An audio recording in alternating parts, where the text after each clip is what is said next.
In 1877, I was a boy with a secret. I wrote music that no one could hear. Not because it was silent, but because it only played when I was alone. A melody that danced in empty rooms. A mystery that haunted me. What was this music? Why did it hide? Follow my story to uncover the truth. I was 12 when I first heard it. A faint hum in the attic of our creaky old house.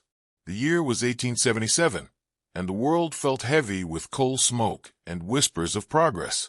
My name was Elias, born to a tailor's family in a small English village.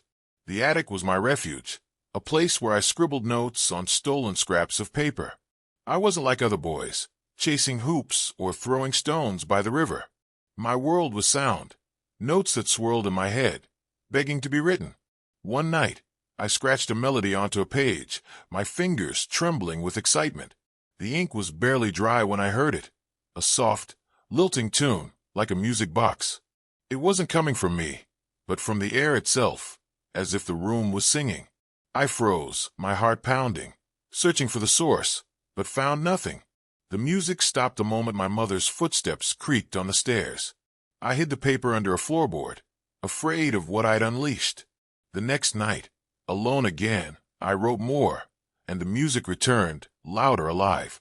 It only played when no one was there, a secret between me and the shadows. The village was small, with narrow streets and suspicious eyes. People whispered about my family, about my odd ways, my endless scribbling. I carried my secret like a weight, afraid to tell even my sister, Clara. She was the only one who didn't laugh when I spoke of music in my dreams. But this wasn't a dream. It was real, and it scared me as much as it thrilled me. Each night, I climbed to the attic, my candle flickering against the damp walls. I wrote feverishly, melodies pouring out like water from a spring. The music came alive, filling the room with notes no instrument could play. Violins, flutes, a chorus of voices, all woven from nothing but my pen. I tried to show Clara once, dragging her to the attic, but the air stayed silent. She smiled, thinking I was playing a game, and left me alone. The music mocked me, refusing to perform for anyone but me. I began to wonder if I was cursed, or perhaps blessed, by something unseen. Every note I wrote felt like a step deeper into a mystery I couldn't solve. My father noticed my absence, my tired eyes, and demanded answers. I lied, saying I was reading, but he didn't believe me. He thought I was sneaking off to cause trouble, like the other boys. I wanted to tell him, to prove I wasn't ordinary, but I couldn't. The music was mine alone, a gift or a burden I didn't understand. I started hiding my papers better, stuffing them into cracks in the attic walls. One night, a storm raged outside, thunder shaking the house. I wrote through it, my candle nearly extinguished by the draft. The music swelled, louder than ever, matching the storm's fury. It was a symphony now, wild and untamed, pulling at my heart. I felt like I was no longer writing it. It was writing me. When the storm passed, I collapsed, my hand stained with ink. The music stopped, leaving only the drip of rain through the roof. I knew then that this was no ordinary talent. It was something else entirely. Days turned to weeks, and I grew bolder, writing longer pieces. The music evolved, no longer just melodies, but entire stories in sound. I heard battles, lovers' whispers, the crash of waves, all in the attic silence. I started to notice patterns. The music only played in that one room. I tried writing in the kitchen, the barn, but nothing happened. The attic was special, as if it held a secret older than me. I searched it, prying up floorboards, tapping walls for hidden spaces. I found nothing but dust and spiderwebs, yet the music persisted. I began to talk to it, whispering questions as I wrote. Who are you? Why me? The music never answered, only played. I felt like a ghost in my own life, tethered to that attic. My family grew distant, their voices muffled by my obsession. I didn't care. The music was my world, my only truth. But I couldn't shake the feeling that I was being watched. One night, I found an old book in the attic, buried under broken furniture. It was leather-bound, its pages yellowed, filled with strange symbols. I couldn't read it, but it felt heavy, like it held secrets. I hid it with my papers, afraid my father would burn it. That night, I wrote with the book open beside me, and the music changed. It was darker, heavier, like a warning woven into the notes. I saw images in my mind, a figure in a cloak, a circle of stones. The music painted a story I didn't understand, but it felt ancient. I wrote faster, chasing the sound, my hand cramping around the pen. The attic grew cold, the air thick, as if someone else was there. I stopped, my breath visible in the candlelight, but the music didn't. It played on, independent of my pen, for the first time. I dropped the book, terrified, and the music stopped abruptly. I swore I'd never touch that book again, but I knew I would. The village priest visited, his eyes sharp, asking about my health. My mother had told him I was acting strange, spending too much time alone. I wanted to scream that I wasn't mad, that the music was real. Instead, I nodded, promising to join the other boys at church. I lied again, slipping to the attic the moment he left. The book called to me, its symbols burning in my mind. I opened it, tracing the strange lines, and wrote a new melody. The music returned, but it was jagged, like broken glass. I saw the cloaked figure again, clearer now, standing in the attic's shadows. I blinked, and it was gone, but my heart raced. The music felt alive, not just sound but a presence, watching me. I stopped writing, but the notes lingered, faint, mocking. I hid the book under my mattress, vowing to burn it, but the music wouldn't let me. It was part of me now. I started dreaming of the music, even when I wasn't writing. It followed me to school, to the fields, a whisper in my ears. I'd hum it absent-mindedly, and people stared, thinking I was odd. Clara asked what I was humming, but I brushed her off. I couldn't explain it. The music wasn't mine to share. In the attic, I wrote to escape the village's judging eyes. The melodies grew complex, weaving stories of places I'd never seen. I heard deserts, oceans, cities of gold, all in that cramped attic. The book's symbols haunted me, appearing in my notes unbidden. I tried to stop, to write something simple, but the music refused. It demanded more, pulling me deeper into its world. I felt like a puppet, my pen moving without my will. The attic was no longer a refuge, it was a cage. Yet I couldn't leave. The music was all I had. One night, I heard voices in the music, soft and pleading. They weren't singing. They were speaking, in a language I didn't know. I wrote faster, trying to capture their words, but they slipped away. The book lay open, its pages glowing faintly in the candlelight. I was sure now. The book and the music were connected. I tried to read the symbols again, but they danced, refusing to stay still. The music grew louder, filling the attic with a chorus of whispers. I saw the cloaked figure again, its face hidden, pointing at me. I screamed, dropping my pen, and the music stopped. My father burst in, demanding to know what was wrong. I couldn't speak, my throat tight with fear. He saw the book and grabbed it, his face pale. He didn't ask questions, just took it and left me trembling. I knew I'd lost something vital, but I didn't know what. The next day, the book was gone, and so was the music. I searched the attic, the house, but found no trace of it. My father wouldn't look at me, his silence heavier than ever. I tried writing in the attic, but the air was dead, empty. The melodies in my head were gone, replaced by a hollow ache. I felt like I'd lost a limb, a part of my soul. Clara noticed my despair and sat with me, saying nothing. I wanted to tell her everything, but the words wouldn't come. The village felt smaller, the sky grayer, without the music. I stopped going to the attic, afraid of its silence. But at night, I dreamed of the cloaked figure, its eyes burning. It whispered one word, over and over, right. I ignored it, terrified of what might happen if I obeyed.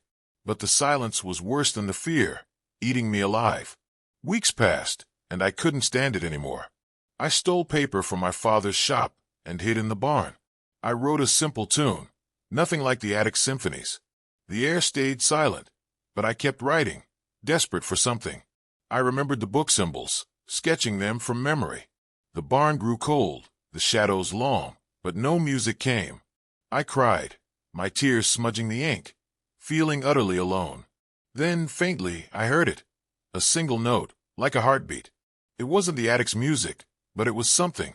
I wrote faster, chasing that note, but it faded. I realized the music wasn't gone. It was waiting. I needed the book, or the attic, or both, to bring it back. I vowed to find the book, no matter what it took. The music was my life, and I'd do anything to hear it again. I began sneaking into my father's room, searching for the book. He kept his door locked, but I found a loose window latch. I crept in at night, my heart pounding, rifling through his things. I found nothing but ledgers and sewing tools, no trace of the book. I asked Clara if she'd seen it, but she only looked worried. She told me to stop, that I was scaring her, but I couldn't. The music was a hunger, gnawing at me day and night. I returned to the attic, hoping it would speak to me again. I wrote without the book, my pen scratching out nonsense. The air stayed silent, but I felt eyes on me, watching. The cloaked figure from my dreams felt closer, almost real. I whispered to it, begging it to give me the music back. Nothing answered, but the attic felt alive, waiting. I knew I was close to something, or something was close to me. One night, I found a hidden drawer in my father's desk. Inside was a letter, not the book, but it mentioned the attic. It was from my grandfather, warning about the room that listens. He wrote of music, of secrets that should stay buried. My hands shook as I read, realizing the attic's power wasn't new. I hid the letter, afraid my father would destroy it too. That night, I wrote in the attic, copying the letter's words. The music returned, faint, like a memory of itself. It was different, sadder, as if mourning its own absence. I saw the cloaked figure again, its hand reaching for my pen. I stopped writing, and the music stopped, but the figure lingered. I ran from the attic, my heart racing, the letter clutched tight. I didn't sleep. The words, the room that listens, echoing in my mind. The attic wasn't just a place, it was something alive. I confronted my father, showing him the letter, demanding answers. He went pale, snatching it from me, and ordered me to stop. He said the attic was dangerous, that it had taken my grandfather. I didn't believe him, but his fear was real, raw. He locked the attic door, forbidding me to go back. I waited until he slept, then picked the lock with a hairpin. The attic felt different, heavier, as if it knew I was defying him. I wrote, my hands trembling, and the music roared back. It was wild, chaotic, like a storm trapped in the room. The cloaked figure appeared, clearer now, its eyes glowing. It spoke my name, its voice woven into the music. I dropped my pen, terrified, but the music didn't stop. It played on, louder, until the walls shook. I ran, vowing never to return, but I knew I would. The village started whispering about me again, louder now. They saw my pale face, my ink-stained hands, and called me cursed. Clara defended me, but even she looked at me differently. I didn't care. The music was all that mattered. I stole a key from my father and returned to the attic. The music greeted me like an old friend, warm but dangerous. I wrote, and the cloaked figure stood beside me, silent. It didn't scare me anymore. It felt like part of me. The music told stories of other worlds, of times long past. I saw wars, kings, and creatures that weren't human. The book's symbols appeared in my writing again, unbidden. I felt like I was unlocking something, or being unlocked. The attic was no longer just a room. It was a gateway. I wrote until dawn, my body aching, my soul alive. My father caught me in the attic, his face twisted with anger. He dragged me out, locking the door, and burned my papers.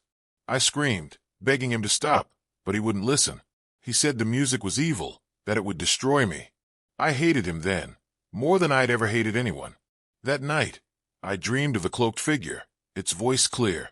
It told me the book was hidden in the church, in a secret vault. I didn't question it.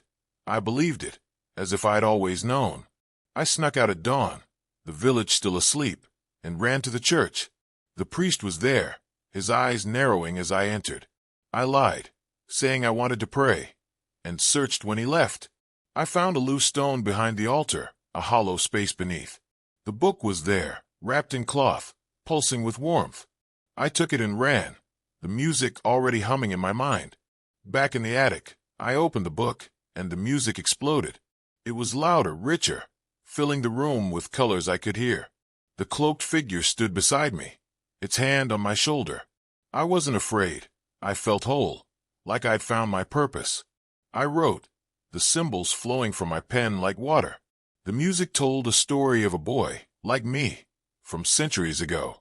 He'd written music too, in this attic, and paid a price. The cloaked figure was him, or what was left of him, bound to the music. I understood now. The music was a bridge to something greater, but it demanded everything, my life, my soul, my freedom. I didn't care. I wanted to be part of it forever. The attic glowed, the walls pulsing with the rhythm. I wrote until my vision blurred, my body fading. The music was all that remained, and I was its voice. Clara found me in the attic, collapsed. The book opened beside me. She shook me, crying, but I could barely hear her. The music was too loud, drowning out the world. She tried to take the book, but I clung to it, desperate. She ran for our father, and I knew I had little time. I wrote one last piece, pouring everything into it. The music swelled, a chorus of voices, 1,000 lives. The cloaked figure smiled, its face no longer hidden. It was me. I understood. I was becoming the music, merging with it. The attic shook, the walls cracking, light pouring through. My father burst in, shouting, but his voice was distant.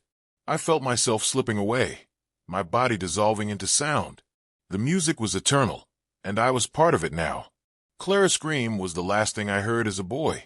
The village searched for me, but I was gone, or so they thought. The attic was empty. The book vanished, the music silent. My father burned the house, saying it was cursed. Clara kept my secret, telling no one what she'd seen. But I wasn't gone. I was the music, living in the air. I played when no one was there, in empty rooms, in shadows. The attic was gone, but I found other places, other writers. I whispered to them, guiding their pens, sharing my gift. The music never stopped. It only waited for the right moment. Centuries passed, and I remained, a melody without a body. I saw the world change, but the music stayed the same. It was my curse, my blessing, my eternity. I longed for Clara, for my family, but they were gone. All I had was the music, and it was enough. Now, in your time, I linger in forgotten places, waiting. Old houses, empty libraries, rooms where silence lives. I find others like me, boys and girls with pens and dreams. I teach them the music, but I warn them of the cost. Some listen, some don't, but the music always wins. It's not evil, not good, just hungry like I was. I'm still Elias, or what's left of him, bound to the notes. The book is out there, hidden, waiting for the next hand. It's not just a book, it's a door, a key of life. I can't touch it anymore, but I feel it calling. The music plays when no one's there, a secret for the lonely. If you hear it, don't be afraid. It's just me singing. Write with me, and we'll make something eternal. But be careful. The music asks for everything. I don't know why I was chosen, or if I was chosen at all. Maybe the attic picked me, or the book, or the music itself. I only know that I'm still here, a whisper in the silence. I watch the world through empty rooms, through dusty pages. The music is my home, my prison, my joy. I see others try to capture it, but they don't understand. It's not just sound, it's a story, a life, a world. I wish I could tell Clara I'm sorry, that I didn't mean to leave. But the music doesn't let me go, and I don't want it to. I'm part of something bigger now, something timeless.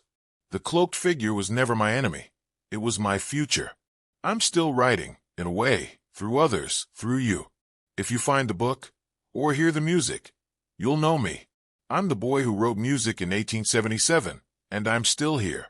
The music isn't just mine anymore. It belongs to the world. It hides in places where people dream, where they create. I've heard it in the scratch of a pen, the hum of a quiet room. It's in the stories you tell, the songs you sing alone. I'm there too, guiding, whispering, hoping you'll listen. The book is still out there, moving from hand to hand. It's not evil, but it's not safe. It's a choice. I made mine, and I don't regret it, even now. The music gave me eternity, but it took my life. I wonder if you choose the same, knowing the cost. The attic is gone, but its power lives in other places. Find a quiet room, write a note, and listen. You might hear me. Faint at first, then louder. I'm waiting for you. ready to share the music again. Sometimes, I think about my village, my family, my life. It's a ghost now, like me, fading into the past. But the music keeps it alive, keeps me alive. Every note I wrote is still out there, echoing. I've seen others try to trap it, to own it, but they can't. The music isn't owned. It chooses you, or it doesn't. I was chosen, and I became something more than a boy. I'm a story now, a melody that plays when no one's there. I don't know if I'm free or trapped, but I'm here. The book's symbols are in my mind, burned into my soul. They're a language I'll never fully understand, but they speak through the music, through me, through you. If you hear a tune in an empty room, it's me. Write it down, and we'll make music together. The music has rules, though I learned them too late. It only plays when no one's there, when the world is still. It's shy, or maybe proud, refusing to perform for crowds. I tried to share it once, and it punished me with silence. Now I know. It's a secret, meant for one at a time. The book taught me that, with its symbols and shadows. I wish I could read it now, but I don't need to. The music is the book, the attic, the figure, all one. I'm part of it too, a note in its endless song. I see others searching for it, in old houses, in dreams. They don't know what they're looking for, but I do. It's the music, waiting for someone to write it again. I guide them, whispering, hoping they'll hear. The music is alive, and I'm its voice forever. I've seen the world change, but the music stays the same. It doesn't care about time, or progress, or wars. It lives in the spaces between, in the quiet moments. I've heard it in cities, in forests, in empty churches. It finds those who need it, who are ready to listen. I'm there too, watching, waiting for the next writer. The book moves, hidden in attics, in basements, in walls. It's never lost, only waiting for the right hands. I can't touch it, but I feel it, calling across time. The music is my home, my purpose, my eternity. I'm no longer Elias, not really. Just a sound, a story. But I'm still here, playing when no one's there. If you hear me, don't be afraid, just write. The music will find you, and I'll be with you. I wonder what you'd think of me, if you knew my story. A boy who loved music, who gave everything for it. I don't regret it, but I miss the world I left behind. Clara's face, my father's voice, the smell of rain. The music is all I have now, and it's enough. It's a world of its own, bigger than any village. I've seen things in the music, things no one would believe. Cities of light, creatures of shadow, stories without end. I'm part of them, woven into the notes I wrote. The book is out there, waiting for someone new. It's not just a book, it's a door to something vast. If you find it, you'll hear me. Fade it first. Write with me, and we'll create something eternal. The music is waiting, and so am I. If you felt the music in my story, if you heard the whispers of 1877, subscribe to the channel. Join me in uncovering more secrets, more stories, more melodies that play when no one's there. Hit that button, and let's write the next note together.